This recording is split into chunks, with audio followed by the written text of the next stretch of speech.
When Putin launched the war in Ukraine, he believed the world would do what it always did: make noise, impose symbolic sanctions, then quietly go back to business. After all, that's what happened with Georgia, with Crimea, with Syria. Each time outrage gave way to profit, and Russia learned that the world's morality has a price tag. But this time, something broke. For the first time in modern history, sanctions weren't just symbolic. They cut Russia out of global trade at a structural level. Planes grounded, factories starving, oil rerouted, and yet the system still moves. How? The Kremlin found a new survival code, one that turns lawbreaking into policy and piracy into statecraft. Russia has become a smuggler state, an empire that outsmarts sanctions not in secret, but in plain sight. I'm Elvira Bary, a writer born in the Soviet Union, and as I research my new novel, The Snow Queen's Spring, I've been tracing the real stories behind Russia's underground economy. The traders, lawyers, and middlemen who keep the war machine alive. Here's where we are going today. Russia's exit from the global legal order. How Putin's regime tore up international treaties and placed itself above the law. Why sanctions often fail. How the world's most powerful economic weapon keeps missing its target. The shadow web. How Russians outsmart sanctions. The secret networks moving money, fuel, and microchips under the radar. The end of Westphalian World. Why the global system, built 400 years ago, can no longer protect us. And if you'd like to follow what I'm discovering while writing The Snow Queen's Spring, the real stories behind the fiction, you can subscribe to my newsletter using the link in the description. You'll get my behind-the-scenes notes, research, and early updates when the novel is ready. Now, let's step inside Russia's hidden economy. Russia's exit from the global legal order. After the Soviet Union collapsed, Russia spent a long time pretending it wanted to be a normal member of the international club. It needed that membership, access to markets, foreign investment, Western banks, because the Russian domestic market simply couldn't generate the cash flow the country relied on. So, for years, Moscow played the game. Sign treaties, show up for meetings, not politely at arbitration rulings. It was inconvenient, but useful. Then, three things happened, and suddenly the script changed. First, for a while, oil was so expensive that the state could treat resource revenues like a private piggy bank. With those petrodollars, the Kremlin could buy influence, hire loyalty, and paper over many problems. Money lubricates everything, including bad decisions. Second, another authoritarian giant, China, stopped being a reliable member of the Western-led order and became a plausible partner. That meant Russia could reroute trade, technology, and finance through non-Western channels. If one door shuts, there are always windows, and sometimes a whole back alley. Third, Vladimir Putin and his inner circle grew older, bolder, and completely drunk on impunity. With unimaginable wealth and a lifetime of escaping consequences, they began to hunger for something more enduring: imperial immortality. For Putin, the dream has always been to stand beside Peter the Great, or better yet, to outshine him, to resurrect the Russian Empire in all its imagined glory. He doesn't care that the age of empires is long over, or How many lives must be sacrificed for his fantasy of being enshrined in future history textbooks? And of course, he could not care less about the law, not international law, and not even Russia's own criminal code. Article 353 clearly states, waging an aggressive war is punishable by 10 to 20 years of imprisonment. But who's going to arrest the president? He holds on to power for exactly that reason, to stay beyond the reach of every law, including his own. The West tried to respond the way the rule-bound West knows how, with economic pain. They froze assets and restricted visas for oligarchs and officials, cutting off easy access to European bank accounts and luxury real estate. They tried to paralyze Russia's ability to make international payments, isolating it from systems and correspondent banking relationships that lubricate global trade.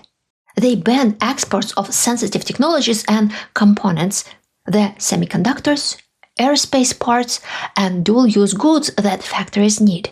They tightened insurance and shipping rules because no tanker sails far without insurers and paperwork.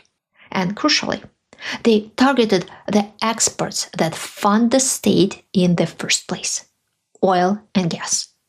The logic was simple: cut off capital, restrict access to technology and markets, disrupt logistics, and the war machine should, in theory, suffocate. But no.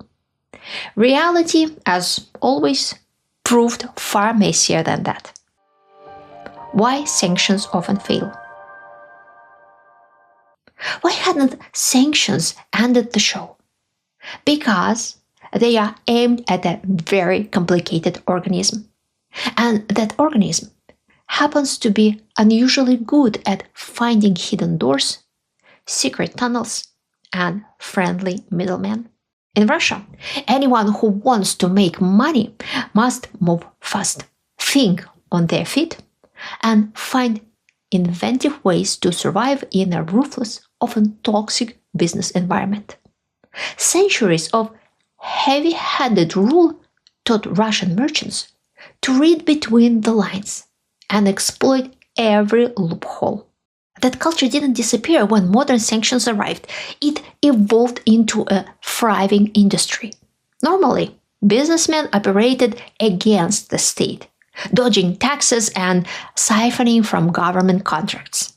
But once the war began, the state flipped the script. It started paying handsomely to anyone who could keep planes flying, oil flowing, and weapons coming, despite sanctions, oversight, and every law in the book. And the gray market economy roared to life. People with the right kind of shady experience quickly reconnected with Western suppliers who had long profited from Russian deals and who were more than willing to turn a blind eye as long as the paperwork looked right. Smugglers, brokers, and gray market fixers find new routes through third countries, rusted tankers, and shell companies, and do it faster than bureaucracies can plug the holes. There are a few specific reasons the sanctions toolkit struggles. First, loopholes and middlemen. Sanctions rarely block every possible path. Goods and money can be relabeled, sliced into smaller transactions, or routed through friendly jurisdictions. Think of a sanctioned microchip sold to a shell company in country A, repackaged as an industrial equipment in country B, then shipped to an intermediary in country C. By the time regulators notice, the trail is cold. Second, alternative partners and substitute markets. Russia didn't sit alone on the world stage. China, India, Turkey, and others didn't adopt Western restrictions with the same zeal, which lets Moscow deflect trade and finance east and south. This isn't just moral failure. It's a market decision. Where demand exists, suppliers and middlemen will appear. Third, speed and incentives. Private entrepreneurs and small firms are nimble. State organs are not. When high reward meets low risk, especially because the Kremlin will pay premium prices for evasion services, entrepreneurs race to set up the tunnels. The state's war budget becomes a powerful accelerator for illicit trade. Where there's desperate demand and serious money, supply follows. Fourth, legal and institutional workarounds. Russia has been changing the legal terrain so that foreign judgments, IP claims, and arbitration awards matter less inside its borders. It can also withdraw from international instruments when oversight becomes inconvenient. When a country can blunt the reach of foreign courts and nullify rights administratively, enforcement becomes far harder. Finally, and importantly, sanctions are political tools that require sustained, coordinated will. That coordination is costly. Some Western firms and governments fear the economic pain of cutting ties completely. Some states see profit or geopolitical advantage in keeping channels open. And some powerful actors simply prefer to profit from the chaos, whether by selling sanctioned components, providing shipping and insurance, or trading political influence for commercial benefit. How Russians outsmart sanctions. Russian entrepreneurs have become artists at evasion. From small traders bringing sanctioned goods across the Kyrgyz border to the most gilded oligarchs. The trick is less about magic and more about long practice. When the state is both predator and patron, merchants learn to fly low and move fast. Imagine you are an executive who wakes up on a Western blacklist. Overnight, your accounts vanish from view, your visas evaporate, and the family trusts in London are frozen. The obvious response is to disappear on paper. Shares are shuffled to cousins, boutique trusts, or freshly minted shell companies in neutral jurisdictions. Sometimes the CEO resigns and a vetted frontman appears in his place. Sometimes the family quietly sells to a distant nominee. Enforcement agencies chase these ghost owners and sometimes catch them. But just as often, the next buyer is a tiny shipping firm in a non-sanctioning country that steps in without fuss. Many wealthy Russians don't wait for sanctions to land. They preempt them. They split their businesses into domestic and foreign halves, handing the local part to loyal managers while they take charge of the overseas arm. On paper, the two look separate. In reality, they are one organism with the same people quietly pulling the strings. Many also hold foreign passports or residency. UK, Portugal, Cyprus. But the real relocation capital for today's exit is Dubai. Cheap residency, warm beaches, and a very accommodating inbox. Followers of Russia's Instagram beauties, many funded by their oligarch patrons, now see far more selfies framed by the glass towers of Dubai than by Moscow's grey skyline. Families move first, mistresses soon after. Since the war began, roughly 1 million Russians with money, language skills, or in-demand jobs have left. They bring skills, networks, and the ability to build a parallel economy abroad, a Russian-speaking ecosystem that trades, hires, and routes payments in ways that ignore official borders. Many continue to work for Russian companies remotely. IT specialists keep coding. Their salaries are credited in rubles to Russian accounts and then exchanged informally through compatriots who need to get cash back home. A private FX market operated out of messaging apps. There are firms that will, for a small commission, convert rubles into dollars and deliver them to you in California. There are services that courier parcels, cats, notarized documents, and even help sell your apartment, all built to bridge the legal gulf. How do sanctioned goods keep flowing into Russia? Through elaborate barter-style chains that would make even seasoned smugglers blush. Take, for instance, a company working for the state that needs a batch of specialized lubricants from Germany. It won't buy them directly. That would be too obvious. Instead, it uses a partner company in Lithuania. The Germans are happy to sell to the Lithuanians, but they need to be paid. The payment comes from Brazil, where another Russian firm just sold fertilizer. Inside Russia, the fertilizer producers are reimbursed in rubles, using funds quietly allocated from the federal budget to facilitate the entire scheme.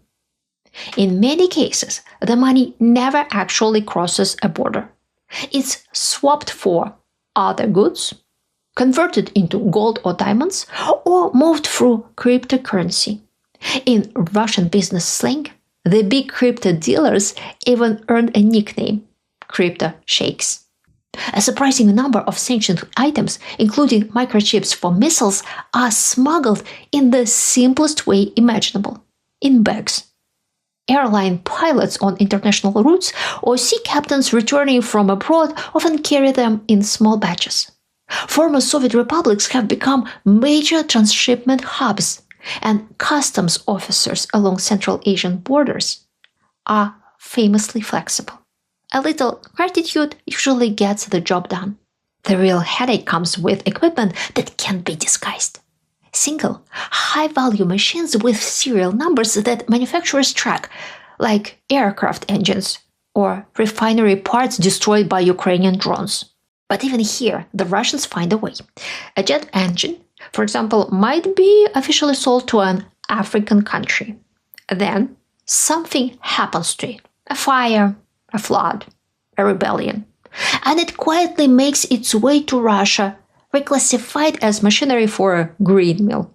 And oil, the big beating heart of the system, has its own theater of deception. Price caps and insurance bans were supposed to suffocate Russian exports. Yet the Kremlin built an entire shadow fleet of aging tankers, many bought through Greek intermediaries. These ships constantly change names and flags, perform ship-to-ship transfers in open waters, and sometimes simply vanish from radar by spoofing or turning off their AIS transponders. The oil is sold at steep discounts, but even at a fraction of its value, it still funds the factories, the weapons, and the illusion of stability. It's tempting to romanticize all this, to see it as the perfect plot for a novel. And indeed, this murky, morally grey underworld is central to my upcoming book, The Snow Queen's Spring. But there's nothing glamorous about it. This is the economy of a pirate kingdom, where money flows like a river, participants routinely disappear, and everything depends on a single external source of funding that guarantees windfall profits. For now, that source is the Russian state budget, and it's already running dry. Economists say Russia is heading for stagnation, not collapse. But the truth is starker. The same forces that dragged its growth from plus 3% to zero haven't gone anywhere. There's no reason to believe the decline will stop because the fundamental causes of the crisis are still firmly in place. The end of the Westphalian World. What we are witnessing today is not just another political conflict. It's a full-blown crisis of the international order. For almost 4 centuries, since 1648, the world has lived under what's known as the Westphalian system. It was born after Europe had torn itself apart in endless religious wars, when Catholics and Protestants alike believed it was their sacred duty to teach their neighbors the right way to worship God. The rulers who signed the Peace of Westphalia made a revolutionary deal. Each would be sovereign within their own borders, free to govern as they saw fit, and no one else would interfere. No intervention, no accountability. It worked for a while, But it was a world built on isolation. The Westphalian model assumed that countries were self-contained, that what happened inside one border stayed there. The only laws were treaties, broken as often as they were signed. And when rulers committed crimes, there was no one to judge them. The only punishment available was trade restrictions or war, which was itself a crime dressed up as justice. That fragile system somehow survived for centuries, but globalization destroyed it. Today, no country is an island. A cyber attack in one capital can paralyze hospitals on another continent. A factory explosion in one province can empty supermarket shelves across the world. Economies, data, and supply chains are shared. Yet laws, accountability, and justice remain national. And still, the world pretends the old rules apply. Autocrats insist on their sovereign right to do whatever they please inside their borders. They don't care if their economies collapse or their citizens die. They believe themselves chosen, men of destiny, whose plans matter more than human lives. And the truth is, the system lets them get away with it. There is no global court with real enforcement power, no mechanism that can drag a dictator before justice if his own state shields him. Putin has broken every treaty he ever signed, invaded a neighbor, flattened cities, deported children, and yet he enjoys full immunity. Because in our current system, tyranny is self-protected, and the world fears escalation more than it fears injustice. So here we are, a globalized, interconnected world, still governed by 400 years old principles. Our economies are global, our data networks are shared, but our laws are not. Every system that binds us, trade, finance, technology, runs on trust. And that trust can be violated with almost no consequence. The next step for humanity is clear. We need a new model of international security, one based not on power or fear, but on law. A system where crimes against humanity are not dismissed as internal affairs, and where power no longer grants immunity. What could that system look like? How do we build justice that crosses borders without creating another empire of control? That's the equation we'll have to answer. Share your thoughts in the comments. If this video made you think, please share it, like it, and subscribe. You can also support my work directly through the think tank, buy me a coffee, PayPal, or Super Thanks. Every gesture helps this channel stay independent and helps the truth travel a little further than propaganda ever could.